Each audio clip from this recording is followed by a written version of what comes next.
betul-betul saya turunkan kekuatan GRIP di Jawa Barat. Ini serius ini menurunkan kekuatan di Jawa Barat gitu. Dan masyarakat Jawa Barat diam gitu.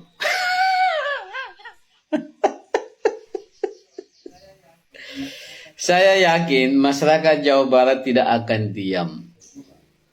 Yang kedua, mudah-mudahan tidak ada di antara anggota Anda adalah orang Sunda. Oke guys, jadi di video awal ini kita melihat ada sekelompok ormas GRIP Jaya yang berorasi. Mereka akan menurunkan power mereka di Jawa Barat.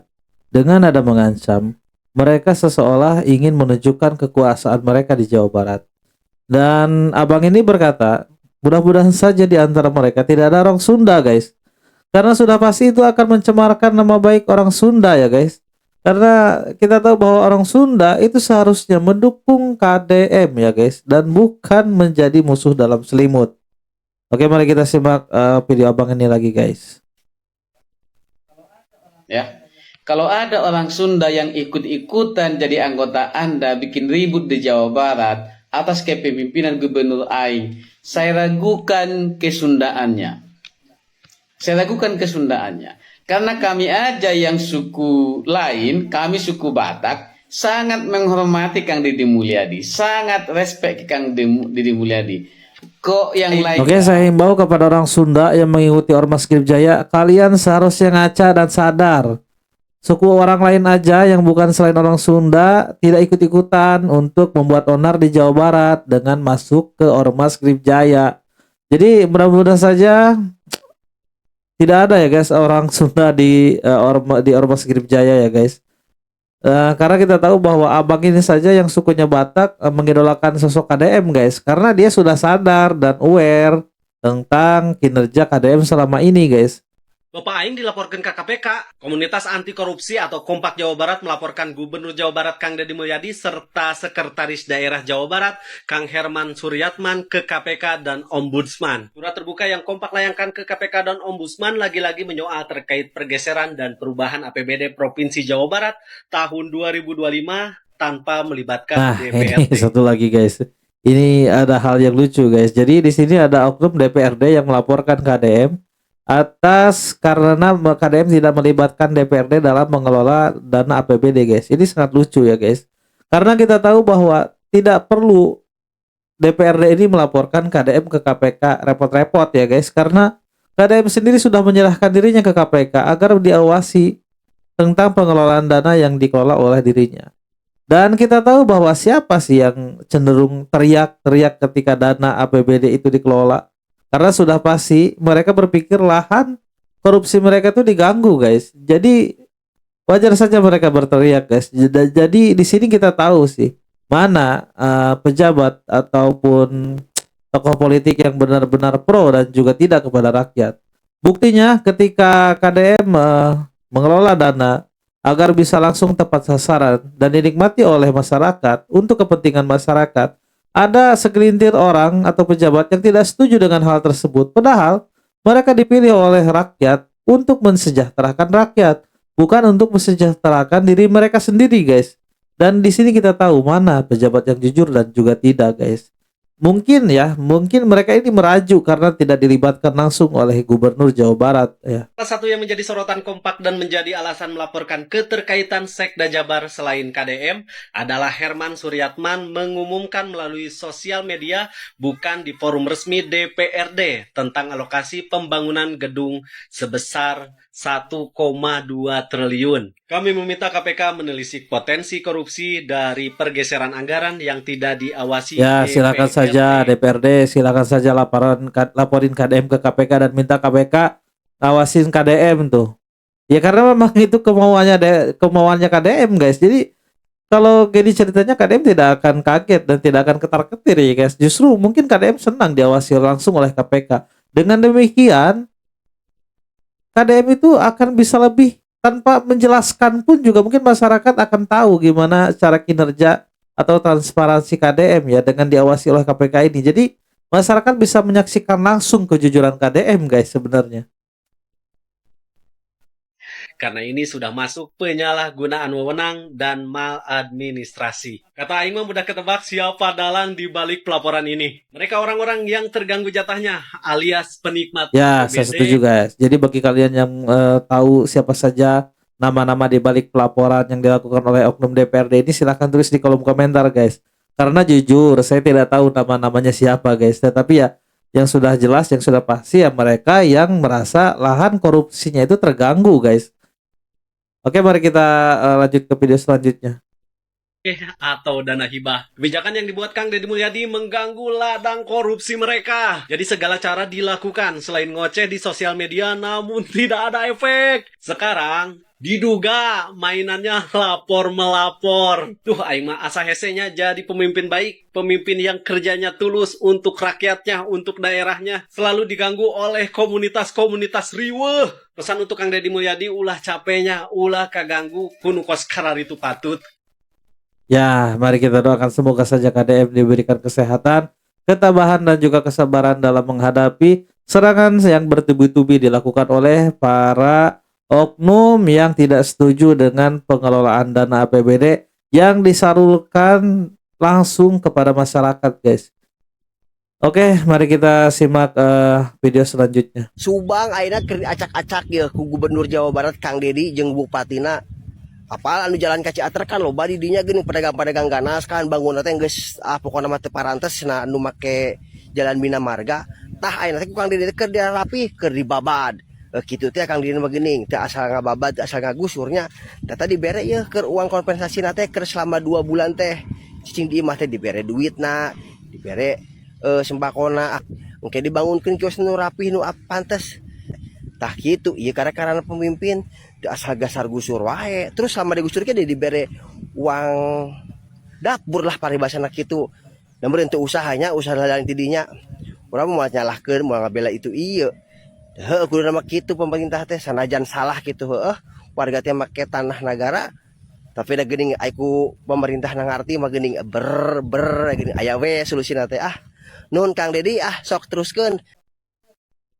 Ya, untuk kalian yang tidak mengerti bahasa Sunda, pria yang berkata ini sedang membahas tentang para pedagang liar yang sudah ditertibkan oleh KDM, guys. Dia menjelaskan bahwa saat ini sedang terjadi pembersihan besar-besaran di Subang. Salah satunya adalah menertibkan pedagang-pedagang yang tidak tertib.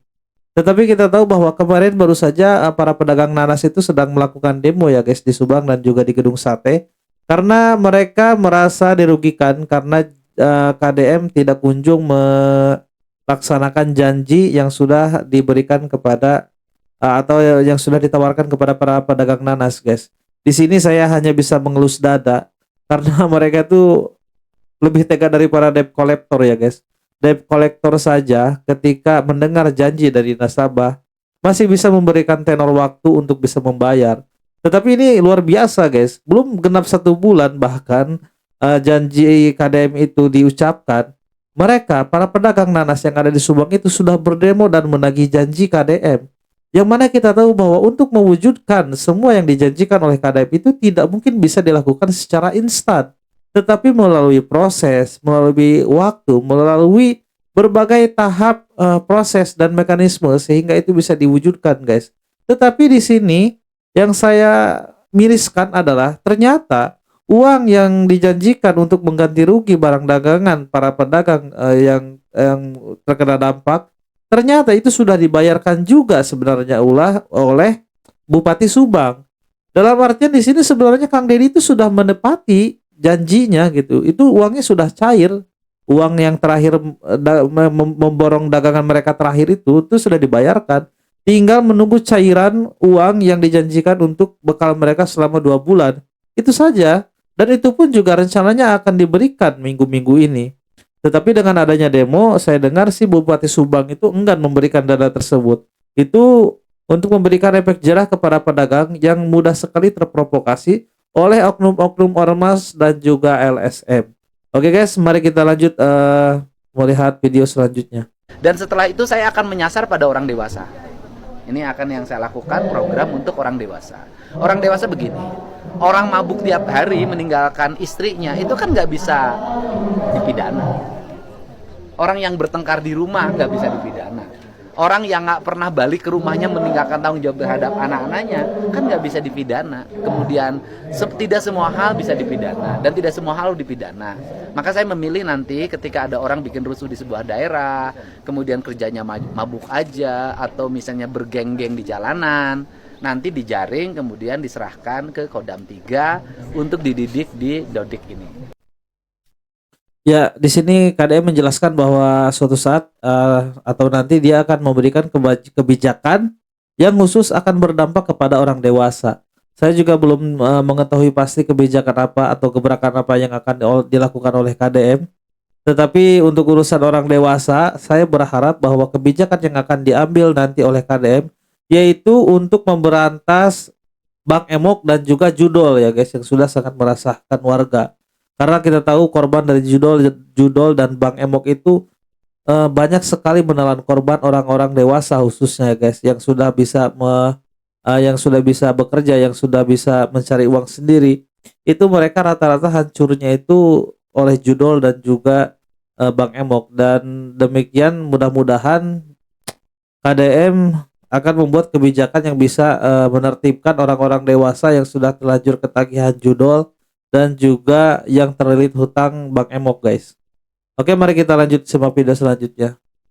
Ya Allah, Bapak. Ya, ya Allah. Yes, ini Bapak Gubernur kita. Ya Allah, bentar Pak. Bapak sehat Pak.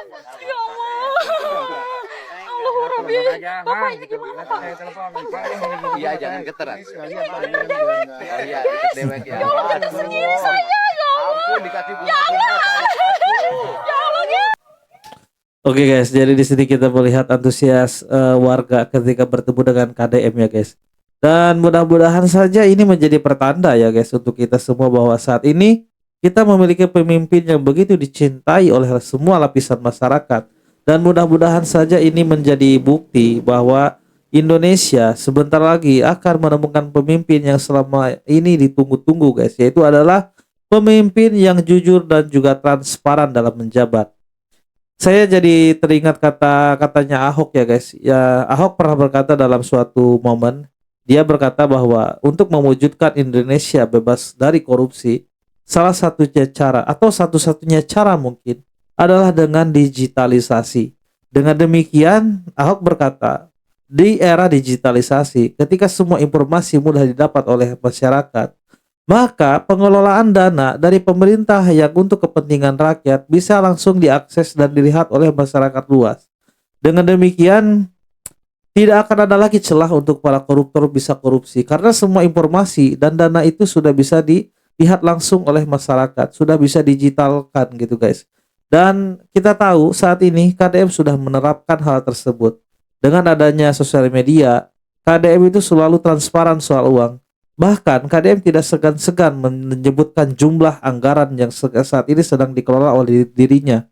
Dan tidak hanya itu, kita juga tahu bahwa selama ini KDM juga bahkan secara sadar dia sudah berani memotong anggaran bahkan untuk dirinya sendiri guys. Seperti contohnya baju seragam dinas, dia kan sudah tidak memakai uang dari negara lagi guys, tetapi memakai uang pribadi. Itu salah satu contoh kecilnya saja.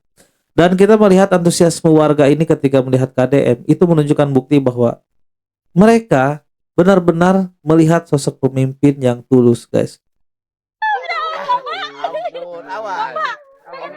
Ngomong apa? Yang gede. Opo. Ya Allah guys, ini kita ketemu Bapak Gubernur.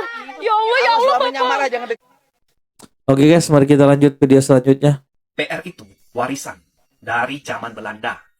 Kang Deddy hapus PR, dibilang gimmick. Lucu ya? Yang nyuruh anak SD nulis ulang 3 halaman sambil nangis. Itu katanya pendidikan.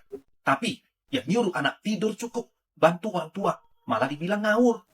Elit ini kadang lebih takut kehilangan kebiasaan lama daripada menyelamatkan anak-anak dari beban tak berguna.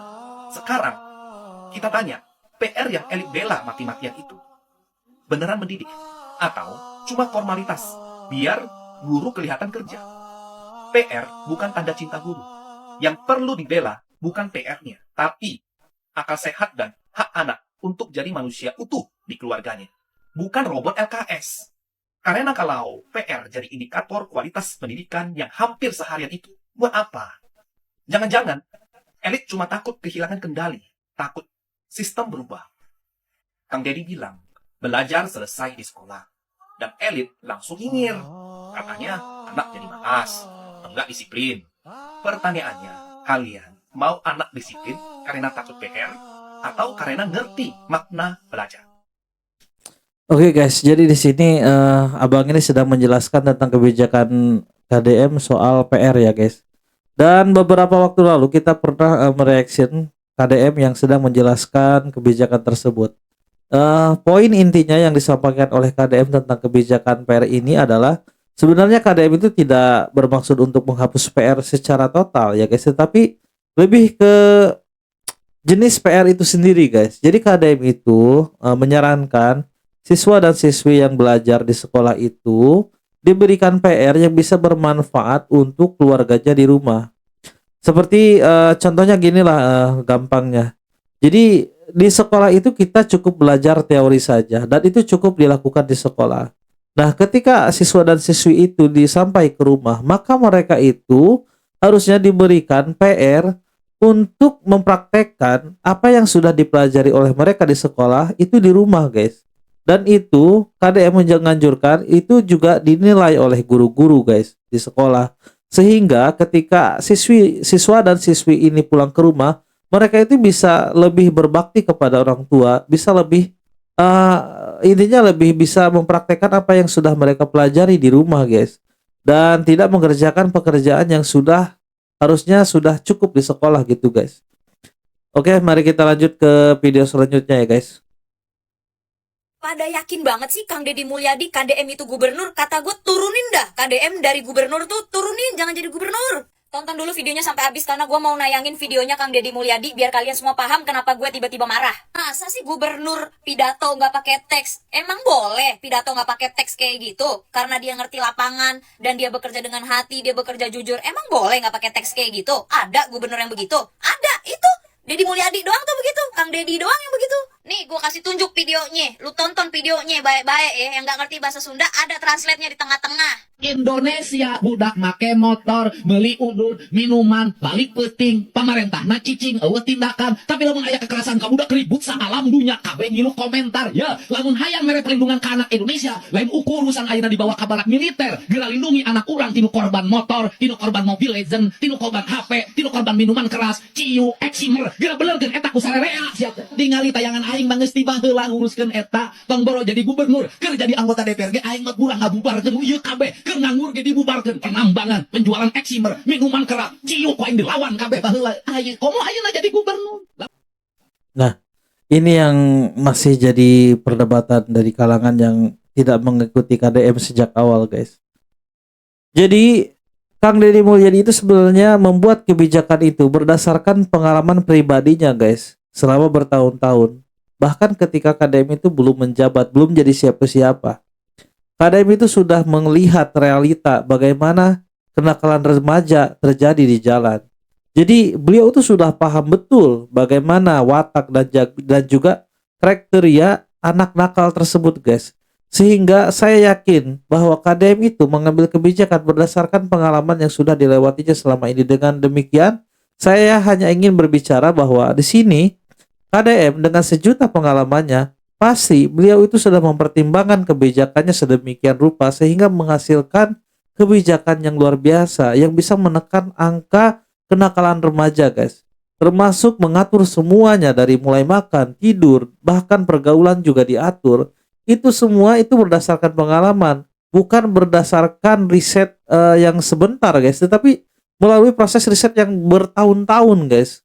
Saya yakin KDM itu dalam mengambil keputusan tidak langsung spontanitas terjadi, guys, tetapi itu berdasarkan pengalaman beliau. Oke, mari kita lanjut. Namun kuring hayang populer-populeran geus wae anggarkeun bansos sing loba, mere duit sing loba, tapi kuring lobaan bansos, mere duit sing loba ka masyarakatna, teu ngaroba cara berpikirna, teu ngaroba cara bertindakna, aing geus ngamiskinkeun rakyat Jawa Barat. Nah, ini juga penting nih, guys. Kita tahu bahwa KDM itu kan selalu dikaitkan antara dibanding-bandingkan bahkan dengan Mulyono. Bahkan ada yang mengatakan bahwa Deddy Mulyadi itu adalah Mulyono jilid 2. Tetapi di sini, di orasinya di video kali ini kita tahu bahwa ini yang menjadi perbedaan antara KDM dan juga Mulyono, guys. Kita tahu bahwa di era Mulyono banyak sekali bansos itu turun, subsidi segala macam yang bisa membuat mental rakyat Indonesia ini menjadi mental pengemis, guys. Dan KDM tidak melakukan itu saat ini. Yang ingin KDM rubah itu adalah mindset dan pemikiran masyarakatnya untuk menjadi lebih cerdas dan menjadi lebih kritis, guys. Dan ini yang tidak dilakukan oleh Mulyono dulu. Jadi jika ada orang yang mengatakan bahwa Deddy Mulyadi adalah Mulyono jilid 2, itu salah besar, guys. Karena secara konsep dan secara pengelolaan juga sudah sangat berbeda.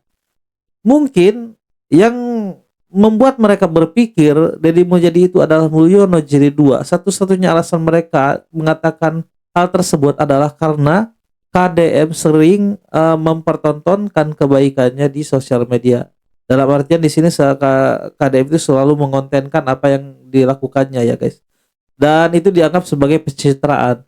Padahal kita sudah tahu bahwa berkali-kali KDM bilang bahwa hal itu sengaja dilakukan untuk memberi contoh kepada para pejabat-pejabat lainnya agar bisa mengikuti jejak dirinya, transparan dan juga jujur ketika memimpin, guys. Rakyat Jawa Barat mau benghar ku bansos. Rakyat Jawa Barat mau makmur ku dibere bantuan analisis kuri. Jelema nu terus-terusan dibere bantuan lain maju. Kalah kamingkin ambruk di lemur ge aya mah geus tong ngaramet. Naon gigi meunang 10 kilo. Kalah kardul. Narima bansos ngarariung. Duit bansos pakai bayar pang emo. Lamun bansos terus engke politikan. Arek pemilu dilobahan bansos. Embung aing. Aing hayang urang Jawa Barat jadi raja di lemurna sorangan. Teu jati kasilih ku junti. Leuwih ciri ilang cara nu aya ukur bugana. Aing hayang urang Jawa Barat lain tukang nyeman bang emok. Aing urang Jawa Barat lain tukang pinjaman pinjol. Aing hayang urang Jawa Barat jelema jarang di sakola. Tangina, dedeuhan ulasan Asia. Ieu aing hayang jadi maung kabeh urang Jawa Barat teh asa jadi bebek.